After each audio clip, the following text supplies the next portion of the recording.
Right guys, here with Chris, TaylorMade tour truck. We've got Coach Lockie on the camera, Matthew. Hi guys. We're delving into the tour truck time again. Chris is going to tell us a little bit about what happens in the TaylorMade tour truck. Let's take a little look around. Let's get stuck in.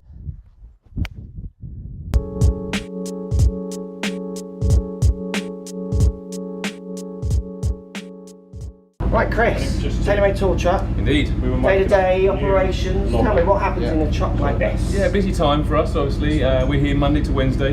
We work primarily with the players before the event, so we make sure they're dialed in, ready to go for the week and the tournament that lies ahead of them. As you'll see, we have a team of about 5 to 7 guys on a weekly basis, depending on the size of the event.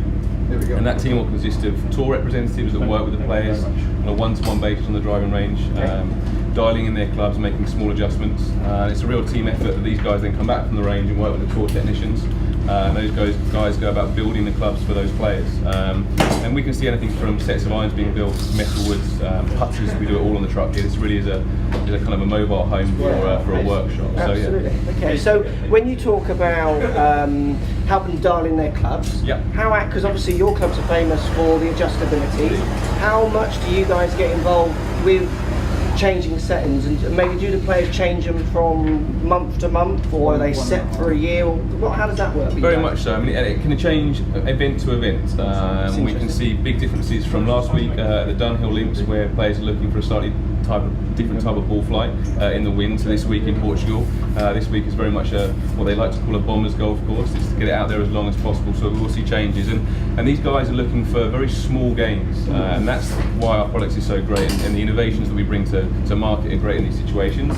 It allows the team that you see behind me to make very, very small and minute adjustments that might lead to a yard gain in terms of distance driving and an extra mile an hour ball speed. All these small things are what's needed to make the bigger picture, which is great success in the golf. Absolutely, and I guess with your product as well, which is interesting you say that, you can easily tweak it obviously with all the fittings on the neck and in the head and what have you, where before that you would have been having to do some quite dramatic changes to get those in. Interesting that he says that they're changing it between Scotland and Portugal as well, which is so obvious, isn't it, when you think about it? I think some of the guys maybe don't realise. So you'd be doing that on the range, and you'd be using launch monitors to check the spins and launches and peak heights and land angles and kind of where the player wants it? Very much so, and it's using that data that's fed back through the TrackMan devices that we use. Spin rate's a big thing for us at the moment. Obviously we work a lot on spin rate to do with obviously the low forward CG in our products, getting as much loft on the driver to match that spin rate to keep the ball in the air. And a lot of the players are now, the ego is gone and they've adapted to that, and they embrace that. Has it fully gone? I don't think he'll ever fully go. I mean, we've had some Tipex and some nail varnish now and again, but I think it's really started to gather momentum, and the guys are embracing it, like I say. And even in weeks such as the Dunhill last week, the guys don't straight away go, "Oh, it's windy, therefore I need to loft down." It's not that extent. They understand that the low CG and taking the spin off the ball, it doesn't get affected in the wind. So we're seeing those guys continue with those lofts. So it's a really strong message for the guys, and as I say, they're taking it on board and really embrace it. Yeah, that's interesting. And then the other thing as well, you obviously got the ball. Yep. Are you guys on the range helping them with the ball? Because obviously they're coming in. Do they come into the truck and get the ball, or are you stuffed in lockers as well? They do. We have a lockers weren't stuffed again, man. Yeah, disappointing. Someone's going to stuff my locker one day. We have a pigeonhole system which we work in conjunction with the caddies and the players. Some players won't come on the truck, they send the caddies on to do it. But yeah, we work with the ball with the players. I mean, it links into that match with spin rates again, without going into too much detail. It links in with spin rates, and we have a couple of ball options that the players use between. Some players that struggle with spin with their metal woods might use a ball that provides a little bit more spin, Torque Preferred or Torque Preferred X for those guys looking for less spin. So we really we combine our products successfully. So our ball works very much with our metal woods and vice versa. So it's a really strong messaging for us. Fantastic. And then one last thing then, we've got a bit of this stuff in here as well. So we have obviously a hybrid that's very popular on tour. So the guys are coming in here for this also as well. If okay. Yeah, for the Adams brand, it's been fantastic for us. It's the #1 hybrid on tour at the moment, which we're very proud of. A lot of the guys switching it in. There's a couple of different head types there that we use. Again, very popular around the Open time, Scottish Open. We had a lot of Adams in play, and you know, it's one of those things that the guys are using more and more, kind of long iron replacements. And again, they've embraced that over the years. Absolutely, and I've seen them in a lot of people's bags, you know, so the branding on the bag doesn't say that, but you look in and it's like, hello, there's one of those. Indeed. So proved very, very popular and continue to be, and we'll make anywhere in the region of kind of 15 to 25 hybrids a day for these players, different lofts, different lie angles, different shaft technologies obviously in there as well, so it's a constant request on the tour truck. Absolutely. And then when it comes, you mentioned lofts and lies, how active are the players? I'm sure they're mixed, but wanting to know what lie, because lie obviously is a lesser thing that they're going to be turned on by. Loft I think is a bit more direct, they'd understand. When it comes to lie, do some just don't care, or do some really want to know? How does it work? It's smiling. It's a poignant. There's some awkward ones. It's a poignant question, very, very detailed and to the nth degree. Oh, really? And we will have players on a weekly basis come on wanting lies adjusted by a quarter of a degree, half a degree here and there. So take it very, very seriously. Yes. And obviously what you have to remember is these guys use these clubs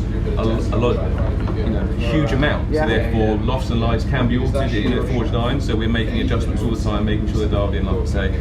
But yeah, it's a very popular request on the truck. Can you check my loft and lie? So really, in a sense, that you kind of hinting there, which I can understand, is that you're almost working within their feelings, aren't you? So you might look at it and think, but then you might, obviously you're thinking, well, he's hitting it, so I'll give him what he feels he wants, because the feeling can be as important for the guys out here at the Portuguese Masters as it is for the customer down that lens who's going in and buying the latest TaylorMade driver. And it's like I said with the product changes, it's all about minute details for them, and it's going to be important for them for the week ahead. So we'll make those changes, however small they may be, but we understand the importance for that player. If he feels that his 4-iron is sitting a little bit too upright, then we'll move that 4-iron for him, and we'll check the rest of the set to go with it. So yeah, small adjustments, but it's all for the greater good and the greater goal, which is for them to have a successful week in the event. Good year, definitely. Good stuff. Thanks for your time, Chris. No problem at all. There we go, Matt. Interesting. Yeah, it's good. Yeah. Down to that, maybe you need to get your loft and lies checked. Yeah, that's where I'm going wrong. Those blockies, you need to get Chris looking. Get them all right. Good stuff. Thanks for your time. Thanks for watching, guys. Post comments down below. Speak to you soon. So if you like what's going on here, don't be afraid to subscribe to the channel. Also thumbs up the video, post comments. Love to hear what you guys got to say. Let's keep it social. The more we talk, the more we share, the easier this game will get for everybody. So if you want to find me on Facebook here, you can find me on Facebook. If you want to tweet me, find me on Twitter here as well. Just follow the links, all in the description. Come and join the show. Get active, get involved, get playing some better golf. Thanks for watching. Right guys, here with Chris, TaylorMade tour truck. We've got Coach Lockie on the camera, Matthew. Hi guys. We're delving into the tour truck time again. Chris is going to tell us a little bit about what happens in the TaylorMade tour truck. Let's take a little look around. Let's get stuck in.